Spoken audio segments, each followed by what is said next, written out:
We're really lucky to have Tom Collins here today, MD and founder of a successful private equity group. They've got a diversified portfolio of businesses that they own and operate.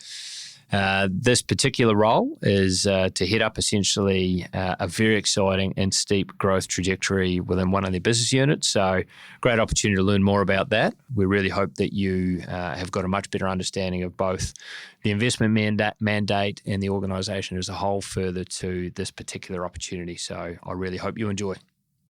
Thanks, Tom. Appreciate you joining us here today, mate. Really looking forward to, understanding the business and the opportunity in a bit more detail so we can share that with potential candidates that are looking to join the business or understand the opportunity a bit further. But maybe we can just sort of start with a bit of a broader overview of your Treadstone business, which is the private equity vehicle.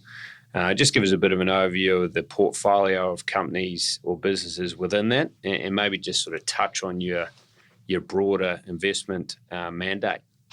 Yeah, thanks, Shaun. Look, I started Treadstone 10 years ago, and I'm a shareholder. I've got about another 20 shareholders, and I started that. Prior to that, I was in the farming business for a long time, and I started that business, because the farming business was too cyclical, and I wanted to get out of that, and I wanted to get into businesses where the outcome of the business was more reflective of the effort you put in and not the weather. And so I started Treadstone after visiting the Berkshire Hathaway AGM in America, which Warren Buffett and Charlie Munger run, obviously. Back in 2006, I first went to that, and I've been every year since. And I really liked their business model. It's a really simple business model. It's easy to articulate, and it's not easy to do. But I came back and thought, that's what I'd love to do. So I got out of the farming business. I started that from scratch. And I've built that up into, so far, 7 businesses that I've bought within that business. And those businesses are very varied. And the thing I look for when looking at businesses is I look for initially a business that's got what I'd call an enduring competitive advantage that I think it will give it a leg up against competition in the future. I like businesses that are pretty simple. I don't like a big R&D department. We're not trying to split the atom in any of the businesses that I'm interested in. They've got to be businesses that I understand, and my litmus test for that is, could I manage the business? Could I run the business? And if I can answer that, then I can probably value it. And if I can value it and buy it for less than that, then I'm probably interested in buying it. I don't do startups, so I look for businesses that are very well established, been around for a long time, and preferably ones initially that don't have a lot of staff. And I'll look in any industry. My investment mandate is to find businesses like that within Australia. I mean, I could go overseas, but I think there's enough opportunity in Australia that I don't need to go overseas.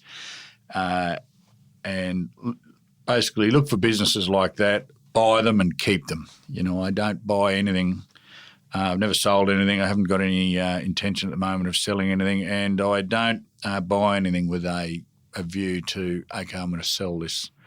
That doesn't mean I wouldn't sell anything. Everything's for sale, but I'm not out trying to package a whole lot of businesses together and sell them. Fantastic. And maybe you could sort of touch on briefly just a bit of the spectrum of businesses you've got on that portfolio. Yeah, look, I've got retail businesses. I've got shipping business or a barge company, remote retail businesses or roadhouses, and live fish exports into China and other places. Yeah, so quite a diverse range of businesses. Absolutely. So we're here to sort of talk about this pretty exciting opportunity to become part of the retail/online business. Yep. So maybe you can sort of share a little bit about your vision or outlook for this particular business and in particular, obviously, the role that we're recruiting, because really it's a general manager role to start with, but it's a clear pathway to become CEO and basically own the execution of this broader strategy. But just sort of touch briefly on that vision and outlook for this particular business as you look forward. Yeah, look, I've had a couple of retail businesses for probably about 8 years now. And I always had this vision when I bought them that there was an opportunity to create a chain of these stores around Australia. And, I never quantified that amount, but, I was probably thinking 10 or 15 stores at the time. And I've had that vision since then, but I just never – the thing that held me back was I never had the right person that could do that, that could go out and do that. And I started in my travels to America every year. When I go to Berkshire Hathaway, I do a lot of travelling while I'm over there, looking at other businesses. And I came across another business, a really similar retail business over there, that's clearly far larger than my businesses. They've got well over 1,000 stores. But the metrics of each store was very similar in that the stores turn over between 4 and 5 million a year. They've got about 15 staff in total. That doesn't mean that all there at once. Selling very similar products to a very similar customer base. And I've subsequently came back to that vision and thought, look, that vision would still work in Australia. We are doing very well in that business post-COVID, but we were doing well in that business pre-COVID, and in both those businesses. And so I can see the opportunity there, but it just requires someone to exploit the opportunity.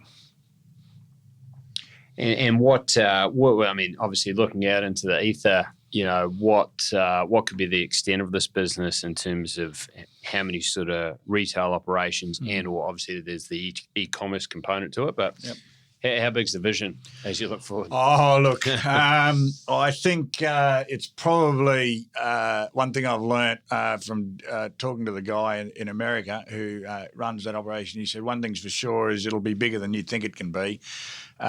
He said that's what we, in America, they were hoping to get to 100 stores, and they're a lot closer to 2,000 stores now, and they're not even stopping.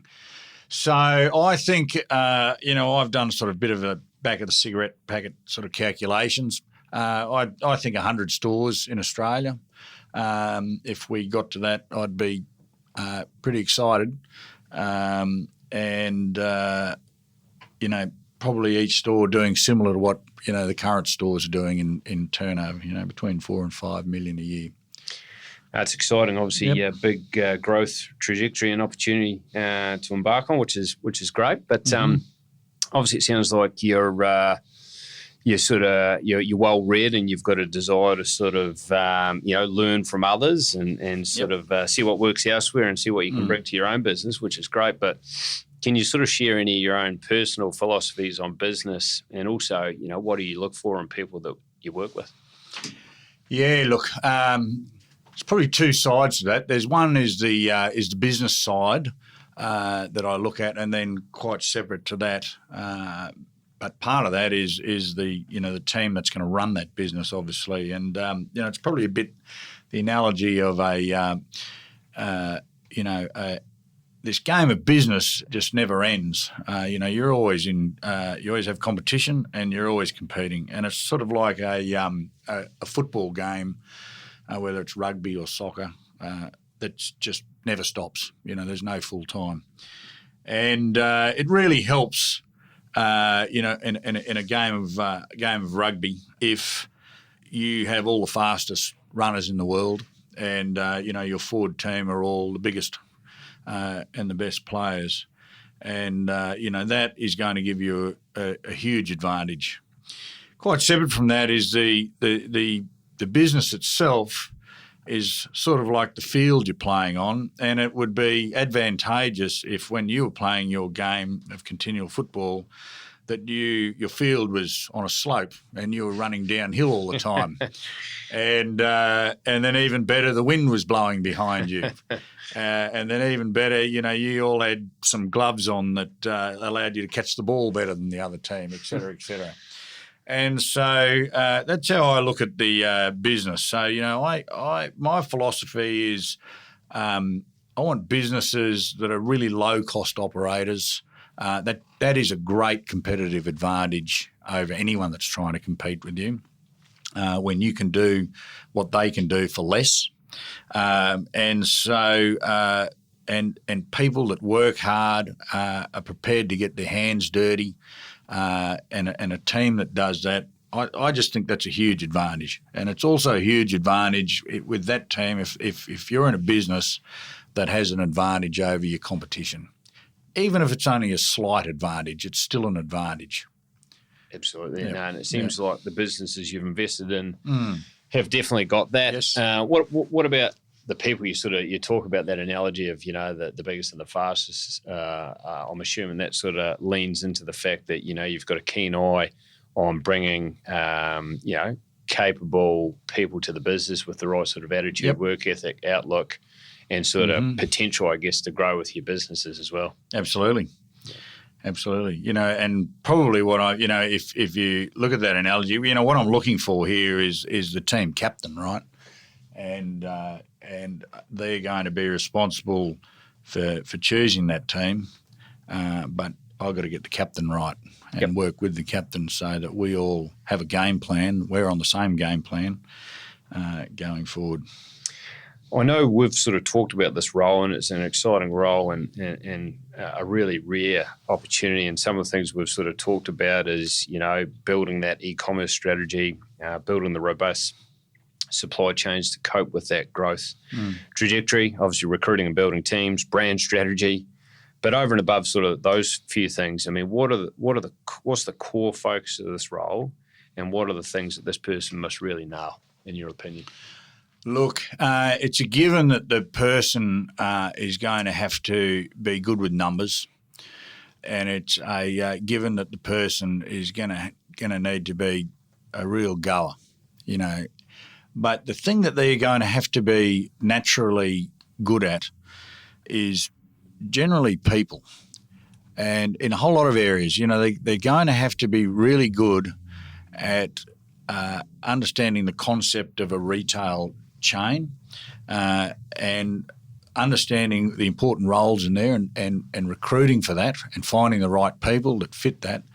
They're going to have to be a person that naturally likes building a team and naturally likes talking to consumers, to the customers, because they're going to have to be close to the customers to really understand what we're doing right and just as importantly, what we're doing wrong and what we're not doing at all. And that's going to take someone who it's just in their nature to be inquisitive like that. It's in their nature to go and talk to every customer as they walk into a store. How you going? Have you found everything? What didn't you find? Is there anything you're disappointed with? That's got to be something they just naturally do. And they're going to have to also be someone that's really detailed. I often say in most businesses, and retail is certainly no exception, and it's probably up the top of the list, is that most of the profit in any business is made by about the last 10% of the effort. And it's probably 80% of the profit. And you hear retail is detail. That's spot on. The person is just going to naturally have to be someone that is just relentless in ensuring that everything's perfect all the time, all day, every day, and when it is perfect, going back and then rechecking it. They're going to have that personality that's what they're like. And I really think that if they don't have that and they think that they could do that, they won't be able to. It's just got to be, that's what I'm like. Yep. No, I think really good summary there on that side. It sounds like that strong customer focus, or really customer centric, a bit like sort of the people we all know like Branson. Obviously, huge focus on the customer and that customer experience, and listening and learning from the customer to adapt your strategy and solution for the customer. Yep. But also in the detail, systems, processes, and some of those idiosyncrasies, like you say, that allow the business to make money. Yeah. And that's on the back of the 90% effort. It's that last sort of, stretch that's where, you got to apply that nous to make the store successful or stores successful. Yep, absolutely. So that's good. So we've talked a bit about the career path sort of coming in initially to sort of understand the business before then embarking on this growth strategy to open multiple stores over time. So can you talk to us a little bit about that career path? And the thing I really like about this opportunity is it's unique. You want this person to I guess, partner with you guys in terms of equity participation. And with that, really it's a wealth creation career move as much as it is an exciting career move in terms of collecting a salary for your efforts along the way. So it's kind of unique. It's not available that often, and potentially has the scope to really change the landscape for this person and their life, really. So can you touch on a bit of that for us, Tom? Yeah, absolutely. Look, the person, it's going to be suited, more suited to a young person. The reason I say that is this is not a 5-year role. You're in and out. I would hazard to guess that it's at least 10 years. It's probably closer to 15 years. Now, maybe faster, but it's probably not. It's going to mean that the person starting, like I said, I've got 2 of these stores at present. This role is going to be, you're going to start as the store manager in one of them. And you're going to roll your sleeves up and you're going to do whatever it takes to run that store, get your head around it, the team, the people, the products, certainly the customers, etc. The next step of that is, while you're doing that, developing a business plan in conjunction with me and your team that's there, where we all agree this is the next steps. Now, I've got a lot of that vision and a lot of those ideas, but I don't have all of them, and I expect that this person has the ability to certainly improve what I'm thinking. And then so up until then, they're a store manager working on the floor, sleeves rolled up. Then it's rolling out more stores. While they're a store manager, they'll need to make sure they've got a team that can go to multi-stores with the vision all the time that they're going to get to 5 stores, 10 stores, 15 stores, 20 stores, etc. And then they're essentially a COO. They're running the whole operation. And at some point, and I really don't have any fixed time frame. At some point, they then become the CEO, they are just running the whole operation. Now, the time frame and all of that is really dependent on the person's capabilities. As far as opening another store going from the current stores to opening another one, if they could do that on day 2, I'm happy to do that on day 2. I mean, that's unlikely, but if they're that good, I won't be the hindrance on that. That'll be at their ability, that speed. Yeah. Yep. And just maybe to touch briefly, if you're able to, on the equity participation in terms of sharing that wealth creation sort of strategy. What does that look like?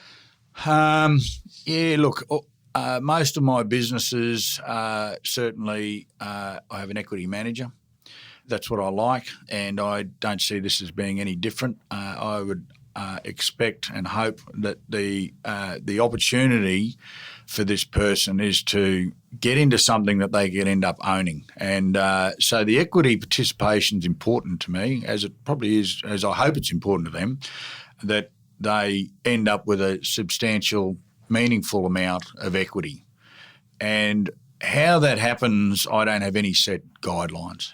Whether it's from one extreme, they just pay cash up front for it, to an earn-in over a certain amount of times as long as they hit milestones. It's in my interest to facilitate that, but I haven't got a preconceived, this is how it is and that's the only way it is.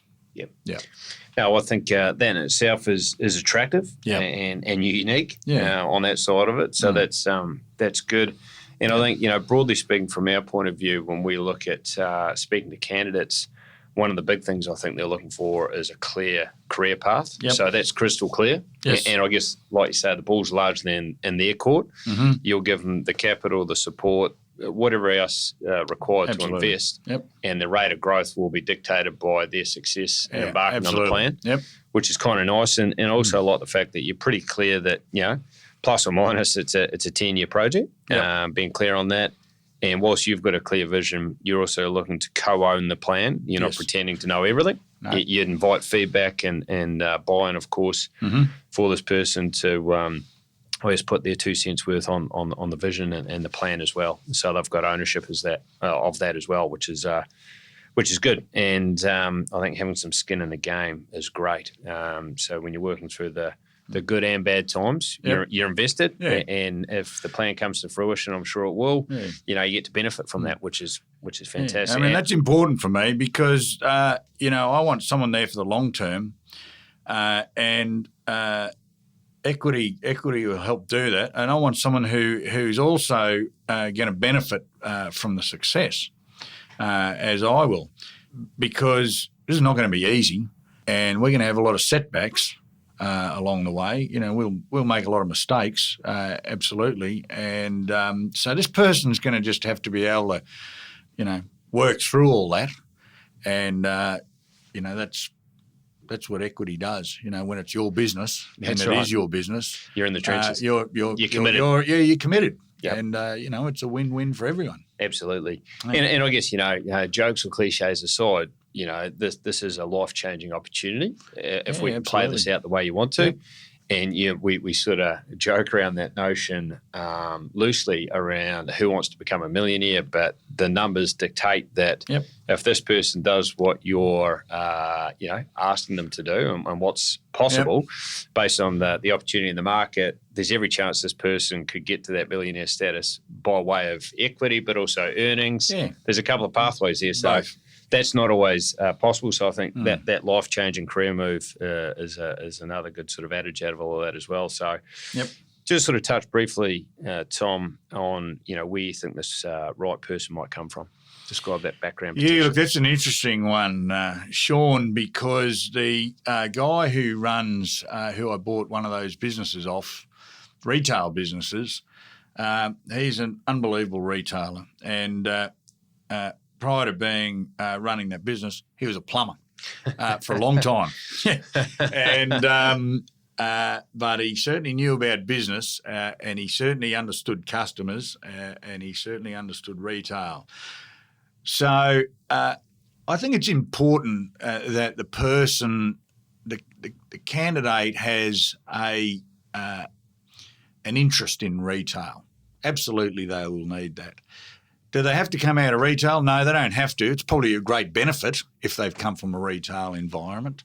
But if a plumber turned up, for instance, and had all the attributes, I'd be interested. Mm-hmm. But I think it's probably going to be someone who's early in their career where they've worked out that they have the capability of doing more than the current environment allows them to do or affords them that opportunity. And they think, I'm working for a decent-sized organisation. I'm never going to have any equity. There's no opportunity for that. And I've always wanted to have my own business. And so I think, that the person will come out of, he or she will come out of an industry where they've been successful in that industry for their age, probably sub 40, but I'm not being specific on that. But if you turn up and you're 65 and we've got a 10, 15-year project ahead. It's probably going to be you're probably going to be out of the range there. But so I don't know where they're going to come from, but the right person will be chomping at the bit. They'll go, right, I'll get my hands dirty. They'll probably this is an assumption, but they'll probably be in a better role than what I'm offering them to start with. They're probably past a store manager, whatever industry they're in, but they can see that they can get on top of being a store manager quickly and understand that, build a team and get on with it. And so they'll probably be taking a step backwards, so to speak, to start with. Maybe not, but I couldn't say what industry. I'm not. It doesn't matter. Now, it sounds like you're looking to spot the attributes. Yep. And it sounds like, whatever they've done in the past, it's a track record of success, and whatever they've done, they've been successful. Yes. They've always probably harboured that ambition. Yep. They've kind of innately felt like I can do more and be more. Yes. And maybe they've just been struggling to find that opportunity. And that's probably, clearly with something like this, you've got a huge amount of influence as opposed to sometimes in the bigger environments, it's kind of hard to influence the big ship because you're just a cog in a big machine. Yeah.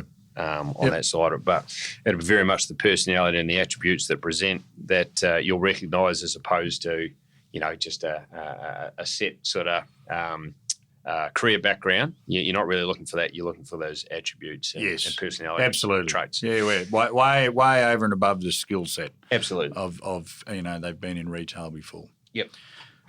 So, mate, describe your personal leadership style and who and what sort of personality do you think will work well with you? Look, my style, firstly, is I like to be very involved with the concept and the vision and coming up with that. I'm a real numbers person, and I really like when in business that the operational side of the business is very organised. So my leadership style is to be involved to start with in setting it up, and then trusting someone and letting them go with it. All of my managers that run the businesses, I say to them, look, you ring me whenever you want.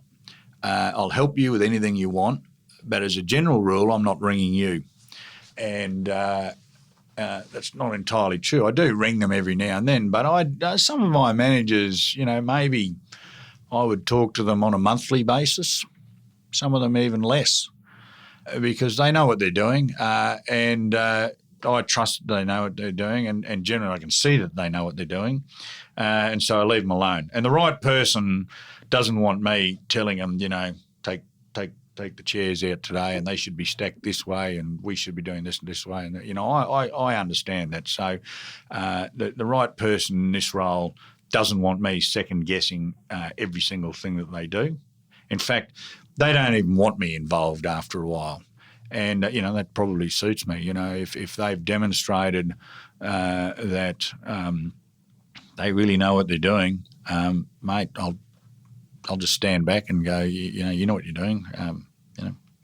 Yeah, no, so, I mean, certainly from what I've picked up thus far, Tom, I think very empowering style of leadership. Yes. Obviously you expect outcomes and results and those sorts of behaviours, but provided that that's a given and that's there, hugely empowering in terms of handing over the responsibility to do what they do. Yeah. And if they need you, you're there at the drop of a hat. Yeah. But if they're happy and achieving what they need to, then you'll let them. You're not going to get in their Absolutely. road, So I abdicate all the management as soon as I realise they know what they're doing. Exactly. Yeah. So I think that's good. And I think also the thing that I pick up is you've clearly got a strong vision, so you want someone to weigh in to that vision, but also you want someone that can help turn that vision into reality. And I think that's probably the key part of this person.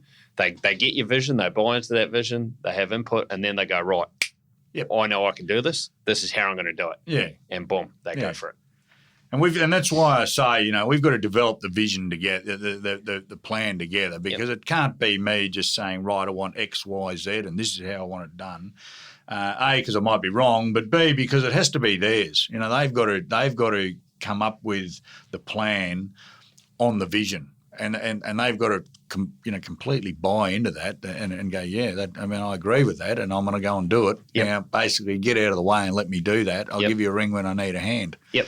And that's how I run all my businesses. So, I think that talks really well to the style of person we're looking for, which is good.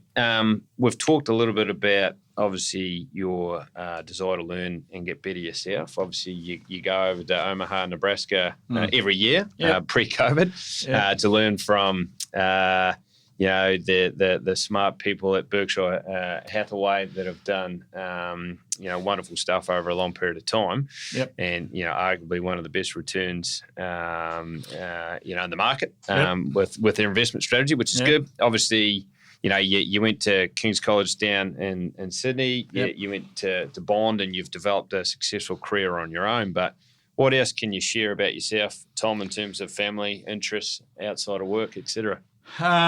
Look, I'm married. I've got 5 kids from 13 to 21.